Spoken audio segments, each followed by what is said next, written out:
Assalamualaikum warahmatullahi wabarakatuh, sahabat podcast Kau Asnen yang berbahagia. Hari ini kita akan bahas isu yang sangat penting dan juga dekat dengan lingkungan kita, yaitu isu tentang stunting. Bersama saya sudah ada Doktoranda Hajah Siti Murdiati Fauziah, atau biasa beliau disapa dengan Bu Afo. Assalamualaikum Bu Haji. Waalaikumsalam. Sehat ya? Alhamdulillah. Oke, ini sebagai informasi kepada sahabat podcast Kau Asnen. Berikut saya bacakan ya CV atau kurikulum vitae dari beliau.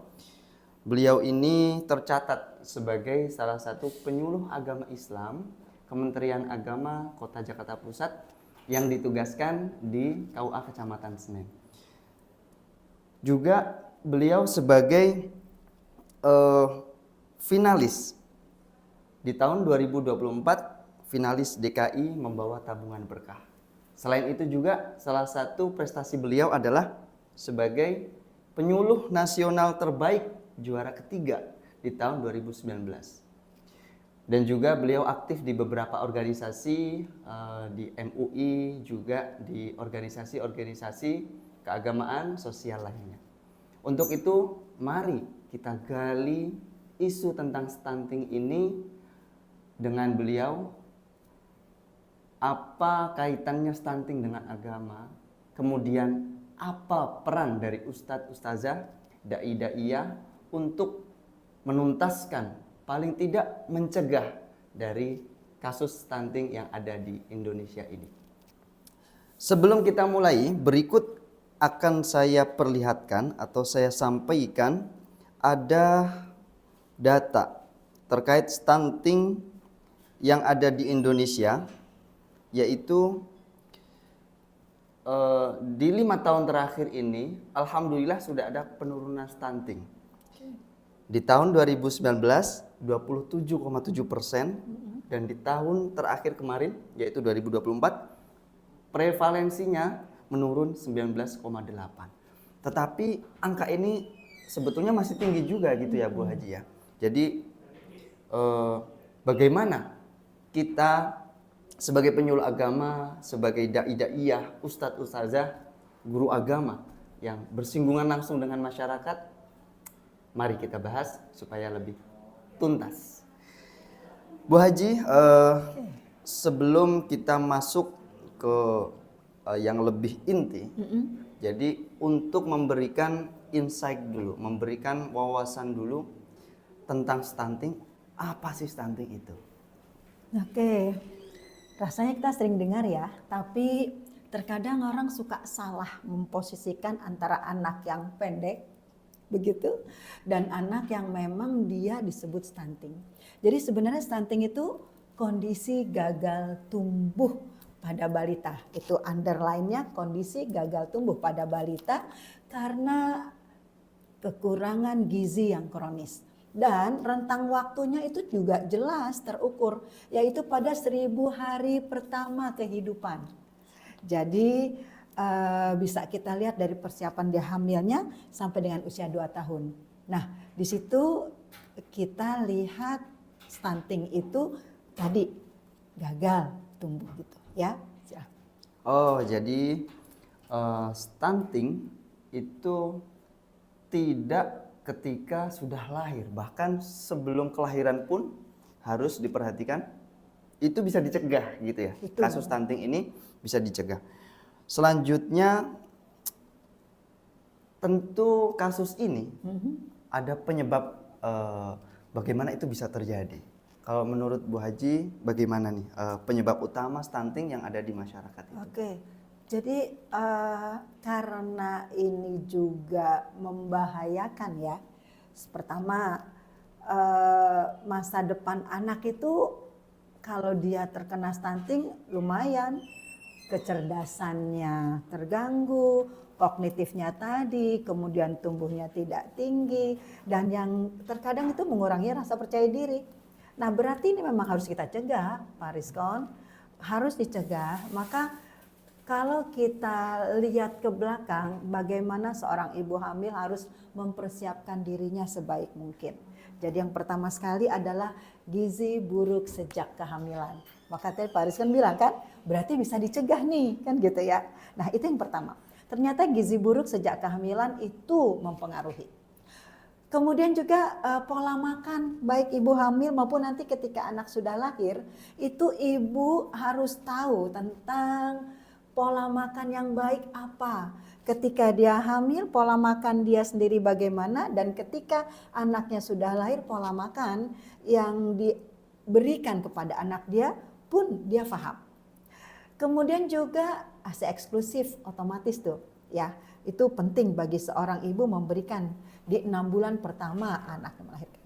Dan jangan salah, ternyata stunting itu pun juga ada unsur sanitasi yang buruk, sehingga ada unsur juga infeksi yang berulang. Ternyata itu sangat mempengaruhi juga, begitu. Nah, 4 poin besar ini, gizi buruk, pengetahuan tentang pola makan, kemudian juga pemberian ASI eksklusif dan sanitasi serta terjadinya infeksi berulang, itu menjadi bangun besar kenapa stunting itu terjadi. Itu ya. Berarti kalau saya coba menyoroti dari penyebab yang mungkin dianggap sepele, bahwa sanitasi yang buruk itu juga menjadi salah satu penyebab dari adanya stunting ini. Betul. Jadi pola hidup juga pola makan. Betul. Gitu ya. Tidak hanya ya bertanggung jawab. Artinya pihak yang bertanggung jawab tidak hanya dari Kemenkes gitu ya, tetapi juga dari langsung yang berhadapan dengan masyarakat, yaitu guru agama, dai-dai, ustadz-ustazah, penyuluh agama juga gitu ya. Dan kalau boleh tahu, setelah kita mengetahui penyebab itu sudah ada, peran kita sebagai penyuluh agama, sebagai guru yang bersinggungan langsung dengan masyarakat apa saja ya Bu Haji? Aku cuma ingin dulu masuk ke sini nih. Bagaimana kita hafal banget dengan ayat ini. A'udzubillahi minasyaitonirrajim. Bismillahirrahmanirrahim. Ya ayyuhalladzina amanu qu anfusakum wa ahlikum nara. Surat At-Tahrim ayat 6. Terkadang kita memahami ayat ini langsung, finally, menjaga dari siksa api neraka. Tapi di tengah-tengahnya ini terkadang kita lepas.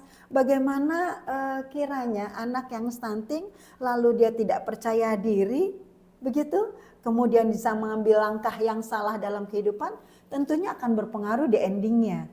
Nah, jadi tinjauan agama yang global tapi juga menyeluruh, surat At-Tahrim ayat 6 ini sangat perlu dipegang oleh keluarga, dan jangan cuma berpikir tentang agama semata, tapi tadi ketika kita melakoni kehidupan tadi yang Pak Rizkon bilang gitu ya, ternyata itu pun nanti akan berdampak ke sana. Nah, berarti peran ya tadi. Oke, peran kita apa nih? Nah, ini yang hari-hari kita lakukan. Dalam artian apa? Sekarang udah masanya ibu-ibu Majelis Taklim ini kita edukasi soal gizi dan ASI. Nah, edukasi itu penting, bahwa makanan yang bergizi untuk anak penting. Lagi-lagi seorang ibu sudah harus melaksanakan tugas keibuannya. Maaf, sampai agak lambat disampaikan seperti itu. Mengapa? Karena banyak sekali hari-hari ini ketika ibu itu sibuk dengan HP-nya, sibuk dengan komunitasnya, maka dia akan bicara, ya udah, mah minum teh manis, beli aja. Padahal tahukah kita kadar gulanya? Tahukah kita dari airnya? Lalu kalau ibunya yang bikin, attachment-nya tentu ada. Ya kan? Sentuhan kasihnya ada, gulanya sekian, dan itu akan berpengaruh. Maka pertama sekali yang kita bisa lakukan adalah edukasi kepada ibu-ibu Majelis Taklim soal gizi dan ASI itu penting. Kemudian jangan lupa, apapun ketika kita bicara rumah sehat, maka seorang ustazah, seorang penyuluh, seorang dai atau daiyah, sisipkanlah pesan gizi tadi dan kesehatan. bagaimana ketika Rasulullah mengingatkan tentang makna kebersihan. Berarti kita bukan cuma bersih di pekarangan depan rumah yang kelihatan Iya, orang, betul. tapi yang belakangnya kita tidak siapkan karena biasanya sanitasi ada di belakang kan? Betul. Nah itu. Nah jadi sisipkan itu tentang pesan gizi dan juga kesehatan tadi. 3, ketika kita sudah menyampaikan, jangan lupa mengajak. Gitu. Karena kalau cuma menyampaikan sampai batas to know, untuk tahu gitu ya. Tapi untuk mengaplikasikannya itu perlu ajakan kita, pendekatan dan ajakan tadi. Kemudian juga seorang ustazah sudah saatnya jadi role model bagi jemaahnya. Boleh dia ngundang jemaahnya ke rumah dan ternyata dilihat rumahnya seperti apa. Oh, ustazah ternyata juga mempraktekkan pola hidup sehat tadi. Main ke sanitasinya, main ke pekarangannya seperti itu. Atau boleh juga dong seorang ustazah menggelar makanan sehatnya, menjamu jemaah. Itu kan bagian dari pendekatan ya, sehingga aplikasi itu ada. Dan terakhir jangan lupa seorang dai-dai penyuluh ustadz dan ustadzah ini kita boleh bekerja sama dengan Kader Posyandu. Juga kita bisa kerjasama dengan dokter-dokter puskesmas untuk mengetahui lebih banyak seperti apa sih yang bisa kita berikan kepada jemaah kita. Mungkin itu perannya. Oke, sudah banyak sekali ya. Saya coba untuk bukan menambahi, tetapi memberikan tambahan dari apa yang dipaparkan oleh Bu Haji ini. Beliau mencoba untuk mengartikan secara kontekstual sebuah pepatah Arab yang mengatakan lisanul hal afsah min lisanil maqal. Jadi kalau cuman memberikan nasihat secara perkataan mungkin kurang masuk gitu ya. Jadi perlu kita ada keteladanan gitu ya Bu Haji ya.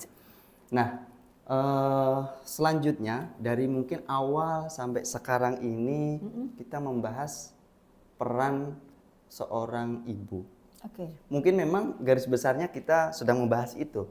Apa sih, bagaimana sih seorang ibu itu harus menjaga dirinya supaya tidak ada kasus stunting ini? Ada nggak peran dari seorang suami, seorang ayah dari calon bayi itu, atau seorang laki-laki lah, sedikit bisa ditambahkan menurut Bu Haji, peran apa yang harus dilakukan? Saya coba masuk dari yang 5 tujuan utama syariat. Meskipun global, tapi masuk ke sana. Hifzun nafs. Bagaimana menjaga diri, menjaga jiwa dari segala hal yang dapat membahayakan. Kemudian juga bagaimana kita mempertahankan kehidupan yang layak. Begitu? Nah, tanggung jawab ini peran besarnya ada pada suami maupun ayah. Gitu. Jadi ayahlah yang pertama sekali itu memberlakukan dalam dirinya hifzun nafs tadi. Dia menjaga dirinya, dia menjaga keluarganya dari yang membahayakan, dan dia juga mencoba mempertahankan kehidupan keluarganya di garis yang layak. Ini peran suami. Di absen banyak banget. Tapi ketika kita bawa koridor ini, satu dari 5 tujuan utama syariat Islam sangat melekat pada diri seorang laki-laki. Gitu ya. Jadi jangan salah ya, bahwa ini tidak hanya buat ibu. Pesan ini tidak hanya untuk ibu, untuk seorang istri. Tapi bapak juga harus berperan ikut menjaga keluarganya yang tadi di awal disampaikan, tidak hanya dari api neraka, tetapi juga secara kehidupan yang layak gitu ya. Baik, selanjutnya mungkin di sesi kali ini kita berikan dulu pesan penutup gitu ya dari Bu Haji, atau apa yang perlu disampaikan lagi, silahkan untuk sahabat podcast KUA Senen ini. Sahabat podcast Senen, sepertinya sudah harus ada di pikiran kita bahwa makan itu bukan sekedar kenyang, tapi makan itu harus bergizi. Anak itu bukan cuma sekedar sehat, tapi anak itu adalah rizki dan amanah. Jadi bukan cuma tugas seorang ibu, keluarga terlibat di dalamnya. Dan makanan bergizi tidak harus mahal. Yang penting seimbang dan cukup. Mungkin itu. Oke, terima kasih banyak Bu Haji. Apa yang disampaikan ini mudah-mudahan bisa memberikan kebermanfaat terutama. Yang kedua adalah juga ikut menjadikan program pencegahan stunting ini bisa tercapai dengan baik. Sehingga generasi emas yang diharapkan oleh pemerintah bisa betul-betul terwujud. Gitu ya Bu Haji. Terima kasih banyak. Kita tutup. Teman-teman, Assalamualaikum warahmatullahi wabarakatuh. Waalaikumsalam warahmatullahi wabarakatuh. Terima kasih Bu Haji.